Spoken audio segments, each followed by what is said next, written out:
Hey guys, Chase here with Western Distributing, back with another training video. In today's training, we are going to go over on how to relieve bill jams for an Oasis machine. Okay, so a customer puts in a $20 bill and it comes up, it crunches it.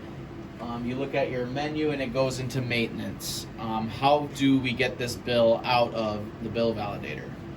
So the first thing we're going to want to do is you'll see this little silver tab right here.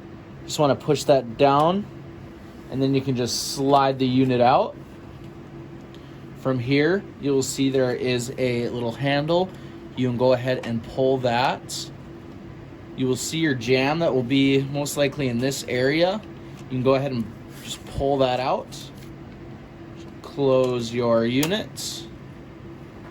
Go ahead and you'll see there's these two feeders right here. Those will line up with these right here. So go ahead and just slide that in. You will hear, it'll make some noises. That's just the bill validator connecting with the cash box.